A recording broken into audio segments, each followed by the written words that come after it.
Amide himself, you know.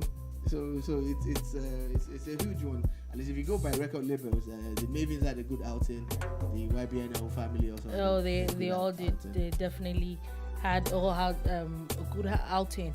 Also, there was Patrick Rankin also got like what's it called, where he got an album. He got an award for best reggae and dancehall album.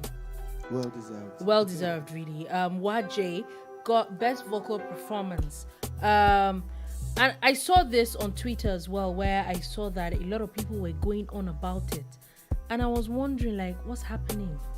What were people expecting? I saw a lot of people were going on about. I think Tiwa was on that thing and this and this and that, and I'm like, okay, is it that people don't understand? It's not about how big or how you think an artist is big. They said vocals.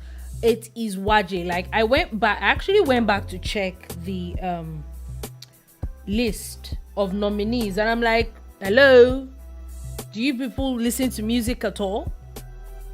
Wajay is someone who fits into that award and slots in seamlessly. Whatever it is that they thought that they had done by criticizing it, yeah, they are entitled to their opinion. But in my own view, in my own opinion, yeah, it is Wajay. And then some. I agree with you. Also, best vocal performance for the male, Oxlade got it for Ojuju.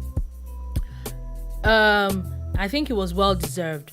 Another person that I felt that this was very, very, very well deserved is lyricist on the roll. We know that this award is very controversial. Year in, year out, there's always some drama about it.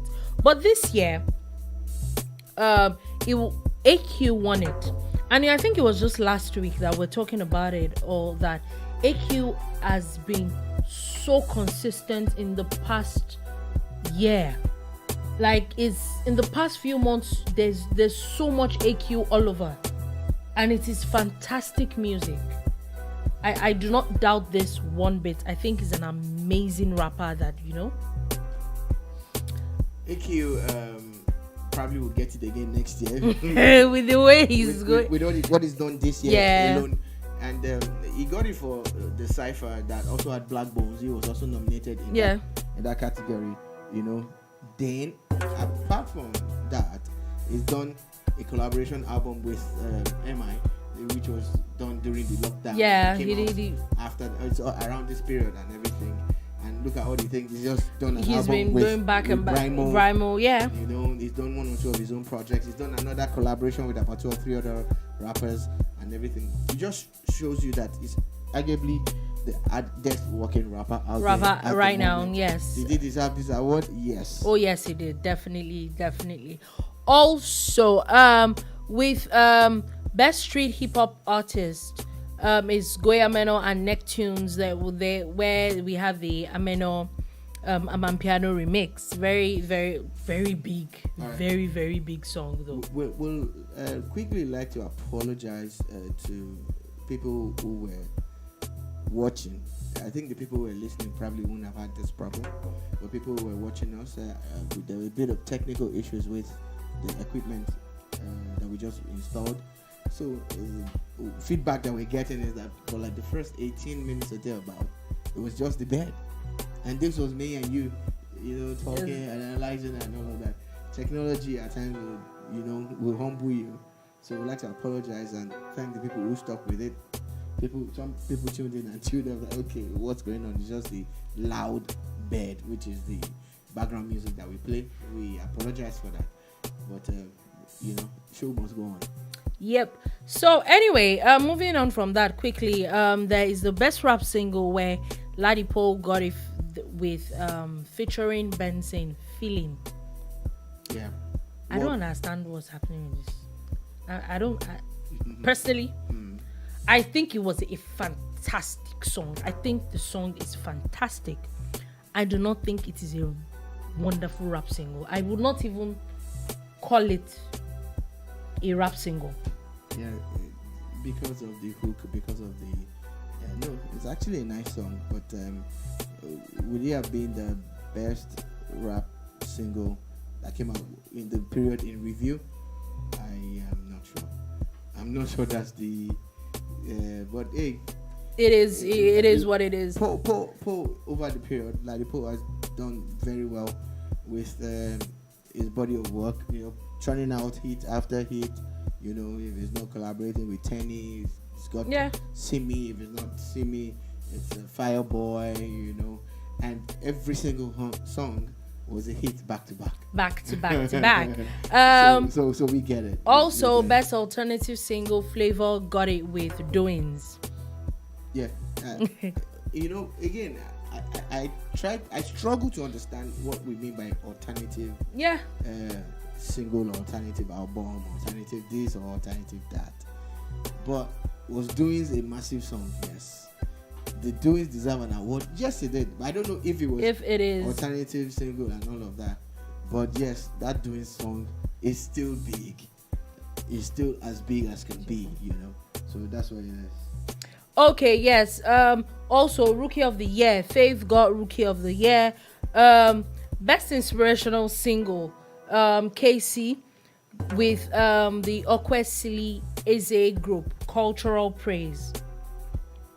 It's a lovely song. I don't speak Igbo, but I love music generally, and I like the refrain and the flow and all of that song. You find it hard to believe that it was actually Casey, because I see him as a secular artist, but that song is seriously gospel. It's gospel in Igbo language. So again, if you say it's inspirational, yes, it is. And do I think it deserves it? Yes, I do. Yeah, of course. Special recognition award went to the band. I'm like, this is the issue that I have. This is the issue that I have with all this. Like, what is special recognition award? Special recognition awards are given to people who over time have done so much for the industry that they're talking about. If you also take a look at it, the award that we got last week was a special recognition award. So I don't have a problem with it. I also noticed that in that same special recognition award category, they had Burna Boy's mom. They had Sunday. Oh yeah, no, Sunday they had Rare. a different. It's still special recognition. Oh yeah. And then Efe Omorigwe. And if you look at these three people, they've been amazing for the artists behind the scene. Yeah, they have. Particularly Sunday Rare for me is an Egbon that has been around and he knows the business like the back of his palm, like the back of his hands and everything. And yes, he surely deserves it. With Burna's mom, who has nurtured an artist from that to whatever it was to what he is now. Yes. And she's still involved because the funny thing is that a lot of the mommy jazz. That's mom. Oh, there's jazz. Always fight and there's always. By now they would have shared their gari, like we say on the street. But look at him and his mom still going strong. Yeah, they're still going strong. It means that she's definitely doing something. Too. Yeah. A bit of international awards. Hall of Fame award was given to Angelique Kidjo. I think that she deserves it 10 times over. She's about the biggest thing out of Africa. She's amazing. She's an amazing artist over the years. The International Artist Special Recognition Award was given to Akon and Wyclef Jean. It's understandable. Like they do a lot for Nigerian music. There's a lot of collaborations they have. If you're going to put it in that mix, there may be Chris Brown. I think Chris Brown got something. He got it too. He got it as well. Best Central African Artist was given to Inos B. The Best East African Artist was given to Diamond Platnumz. I think that he deserves it. Word. Best North African Artist of the Year was given to Latifa, who is from Tunisia. And Best South African Artist of the Year was given to Focalistic. Focalistic has done a lot in the past 1-2 years. Even a lot of collaborations with Nigerian artists. And Best West African Artist was given to Ghanaian artist Jackie. I would have gone with Amari. I don't know if they don't see Amari as a West African artist, but she's Ghanaian too, and I think she probably had bigger songs. Amari had, that Sad Girls Like to Party thing, and then she had the remix that was a global hit and everything. I don't know if Jackie had the same. Now, I love Jackie a lot. I'm not saying she's not good enough, but in that category, for me, I think it would have been Amari, because we're looking at the period where Amari was probably the biggest Ghanaian export. Probably. I'm not saying she is, but probably was around that time. Okay. So, also, finally, before we leave this up, the very big award that is always like a lot is always on everybody's lips almost every time is what's the word now? Sorry, I kind of forgot. What's the one that Buju won? Yeah, the next rated award. In that he had there was Arista there was Ruga, there were a few artists. I think there was Liski in that category, and Buju won it, and of course he got his Bentley. There's talks about him asking the Lagos State governor to help him with the shipping of his Bentley to Lagos. But my question is that I have a question.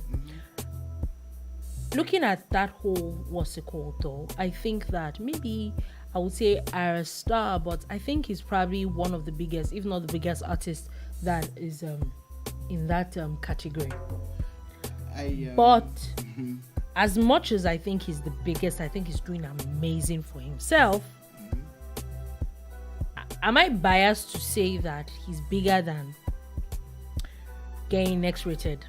We've had this discussion before when we were analyzing the list when it was put out, and my view has not changed.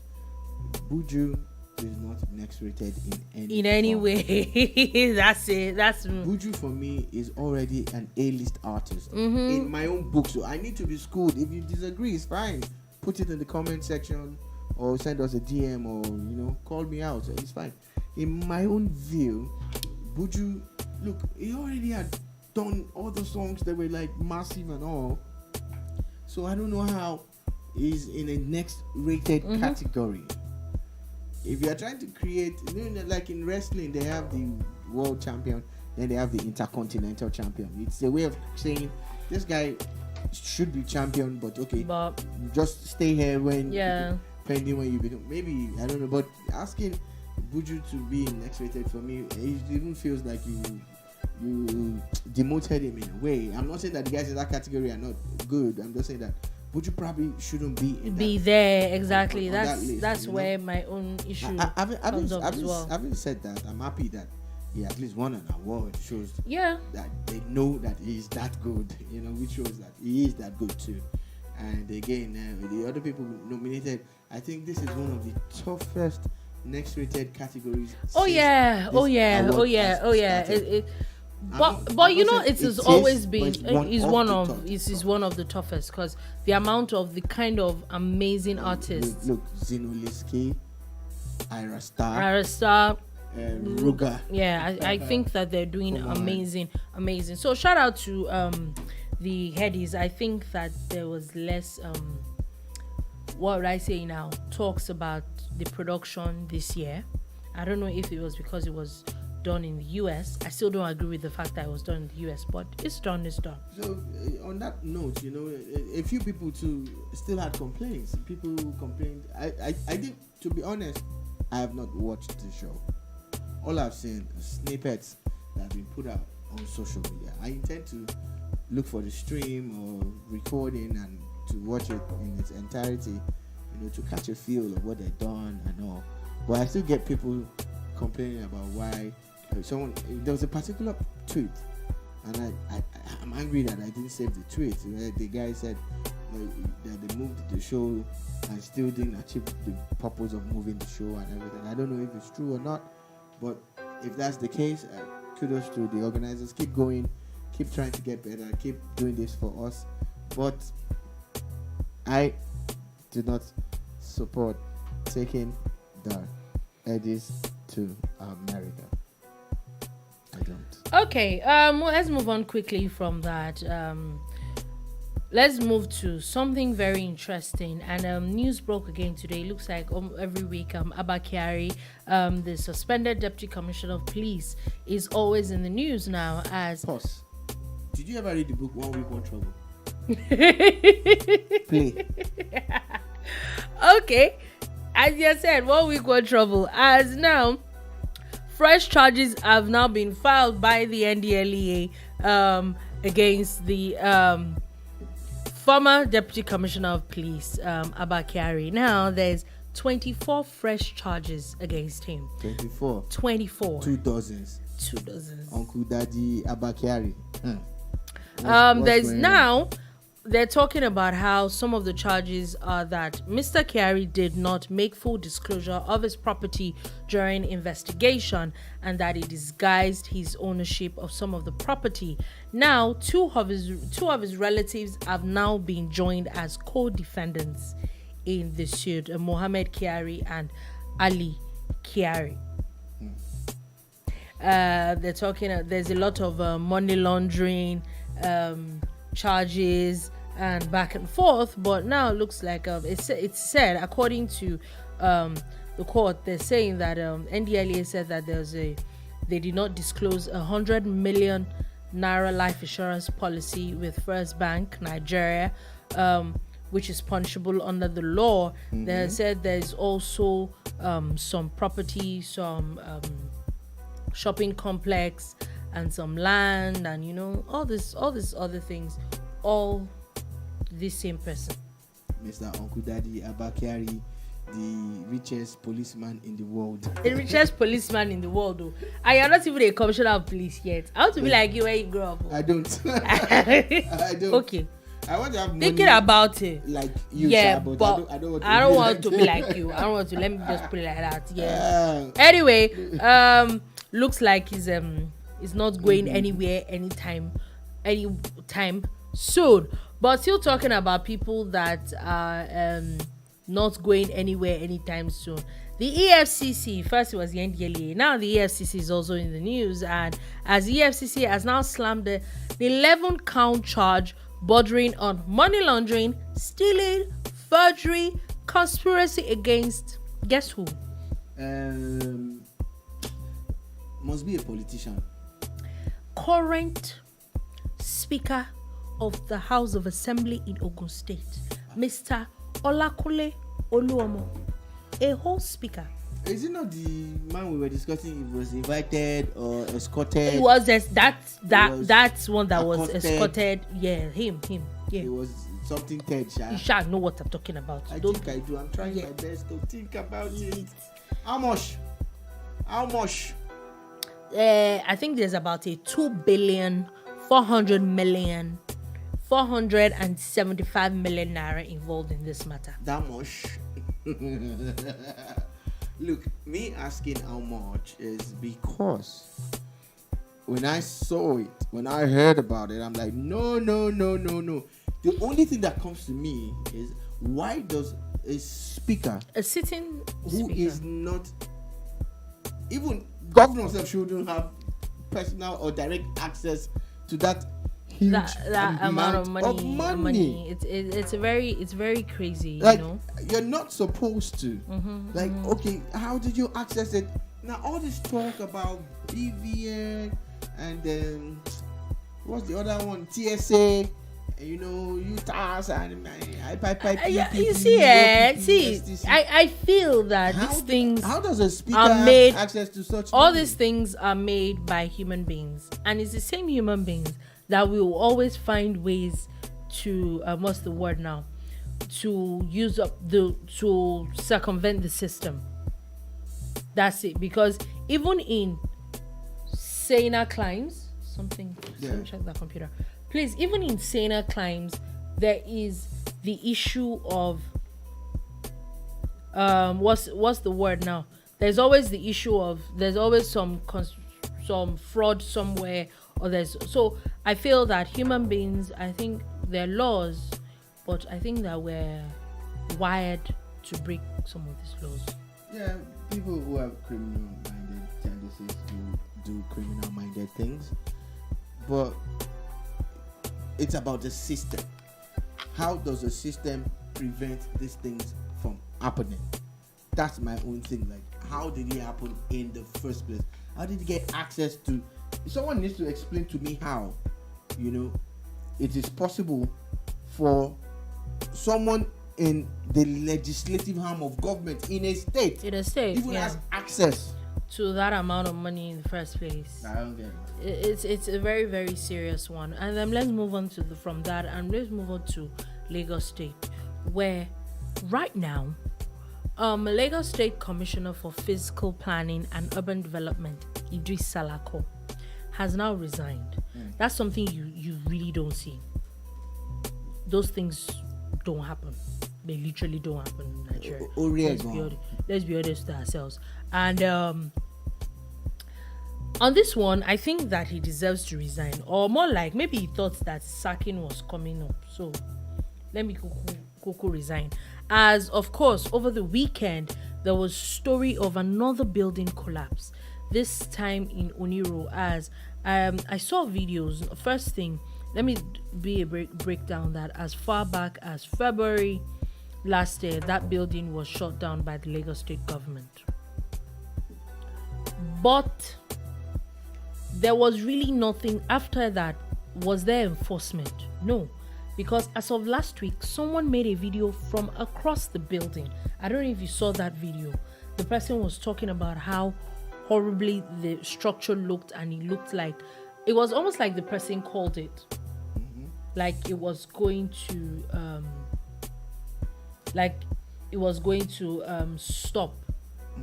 Like you just knew. I saw that video. The guy was going on and on and on about how there's something wrong with this building, and he took a whole video of it. I think I saw like a 2-minute video, and then a few days after the video comes down, it is sad because even after a lot of people were rescued off it, there was talks about how the laborers there was talking about how there were 6 people that were in the building, and as of today now, 5 bodies have been recovered from the rubble. And it is very interesting that the Lagos State Commissioner for Fiscal Planning and Urban Development has now resigned.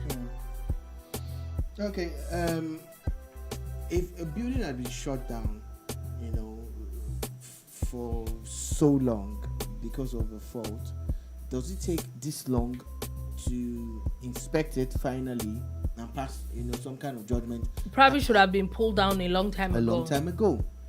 2, again, developers and investors. We hear a lot of stories about how they're always cutting corners and trying to, make $1 out of 15 cents illegally without thinking about the future. But how do you sleep at night knowing that you're putting up such a massive structure and it is prone to fail? Like, instead of using the material that you want to use to build a 4-story, to build a 8 or 10-story, then hoping that nothing happens until you've sold it all. Why don't you just build what your money can contain? Make your premium on it and move on with yourself and enjoy. I honestly think that, as much as according to the story now, the Lagos State governor has accepted the resignation of Mr. Salako. I feel that there is a little bit of investigation that needs to go on. Yeah, again, I don't know if anybody gets it, but I think that for this many building collapse to be happening under your watch, you were not doing something right. Yeah, I agree. And I also feel that, again, maybe that agency needs to be looked into. The ministry in itself, they might need to empower them more. Okay, this is maybe another avenue for job creation. 1, create a platform for whistleblowers. Make it easier for people to use technology to report any building construction that you observe where you're probably just driving past or walking past it, and you think there's something wrong. Look, it's better to cry wolf in this situation than not to cry at all. Because if you don't cry wolf and something goes wrong, then there'll be real hot tears. That's 1. Create a platform for whistleblowers and the general populace to work for you. You get, people use WhatsApp, Facebook, Twitter, Instagram. Use it for this purpose. That's one. Two, there is a database of CDAs and estate associations. Liars with the escos of these places. Yeah. And get them to take charge of what's happening within their environment. Their environment. That's another way to do it. 3, employ more people as inspectors and let them go out for random checks. I know you do these checks, but it's obvious that it's not enough. And Lagos, small geographically, but huge when it comes to the number of structures that are being put up and the need for inspection.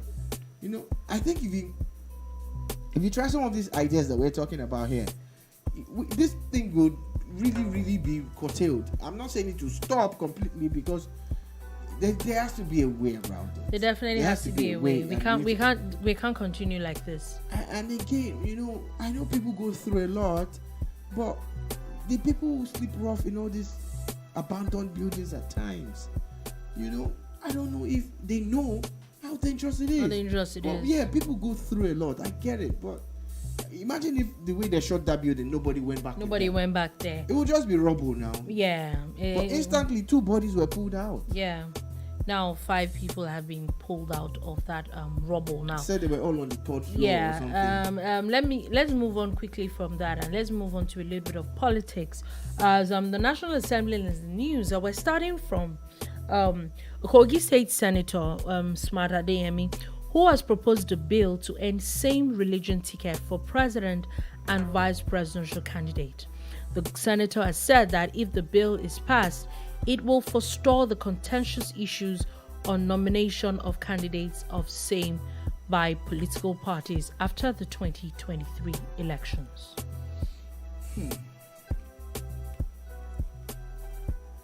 I have a problem with that bill. And maybe what they should address is not the same religion tickets. Maybe what they should address is Nigeria's religious status. Let's now start speaking the truth to ourselves. Are we really and truly a secular state? There are official meetings that are started with prayers and ended with prayers in the country that says it's secular. The currency of Nigeria has Arabic inscriptions. We don't speak Arabic in any way. And we don't speak Arabic in Nigeria, and Arabic is, more or less the language of a religion that we know.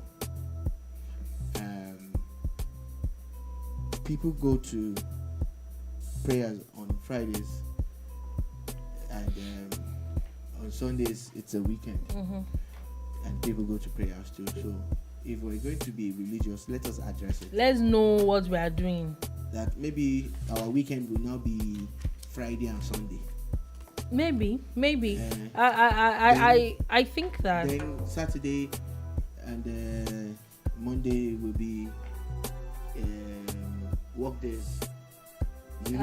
Monday cannot be, because you sit at home for some people. And that's not in the whole country. Will you keep quiet? Anyway. Sorry, let me quickly bring it up. The idea that I'm talking about is that if you're trying to stop or force people to make sure that they pick people from different religions, and you say you're in a secular country, isn't that a contradiction? We shouldn't have a conversation around it. That. What about the people who are atheists or people who worship Ifa? Yeah. Shongan? You're marginalizing them at the end of the day. People who have their own traditional gods, people who are Krishna worshippers and Hindus, and and the rest of that. I agree with you. Let's be careful the way we bring religion into because politics. If we're not careful, it's going to spiral into something that it might not be right now. It might be a long time. Also, the House of Representatives is also in the news talking about something like this, as they seem to be considering a bill that proposes a 20-year jail term and a 40 million naira fine for anyone who causes people to vote on the basis of religion, community, tribe, language, or territorial region in the 2023 general elections. And this is a contradiction of the previous bill that the APC senator is proposing. because again, he is doing this based on religion. A religion. These people are saying the issues, elections, and campaigns should be on issues that affect every single Nigerian. Power affects every single Nigerian. Transport. I would prefer this bill to bill. go because to go. Religion is becoming a big problem. Then tribal sentiments, of course, are like the driving force for a lot of campaigns in Nigeria. And at the end of the day, it overshadows the real issues that we need to deal with. Exactly. But again, constantly remind people that this is supposed to be a secular state. Okay.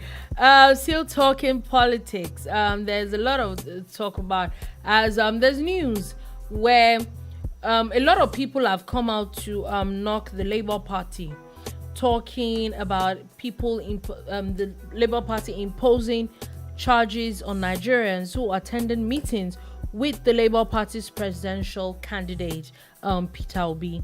It said that some people had to pay as much as $100, $200 to see, and much more. Of course, we saw banners and posters of those things.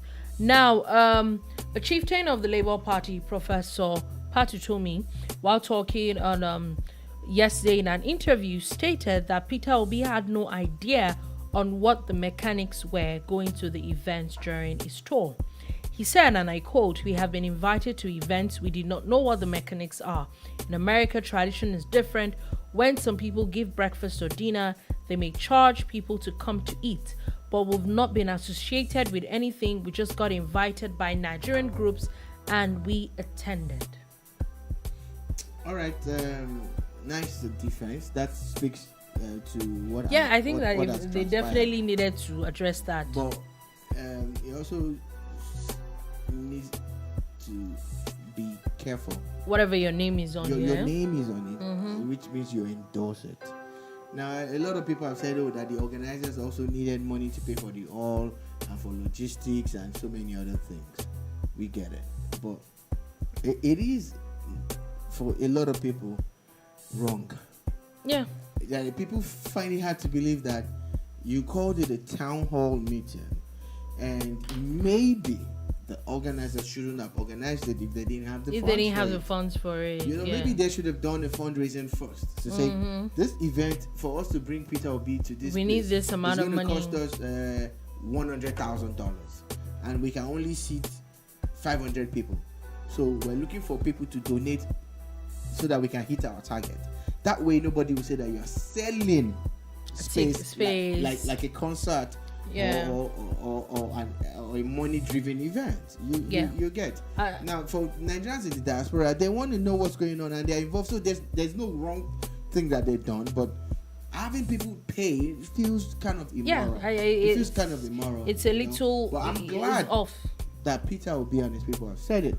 That they don't know about it. But you also need to be careful. Be careful whatever your name is on. And your image is on. Also, the presidential candidate of the African Action Congress, Omoyele Sowore, has now arrived in Lagos State to attend the 13th memorial lecture of late human rights lawyer and activist Gani Fawemi as a guest speaker. It's very interesting why this is a topic, because this is 3 years.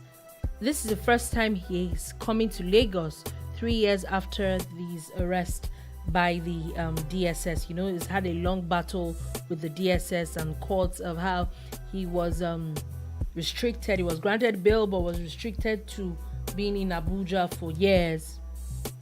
And we know a few months ago the court had told him that yes, that he was still on bail, but he could travel around the country. So yeah, this is actually the very first time he's been in Lagos since his drama started.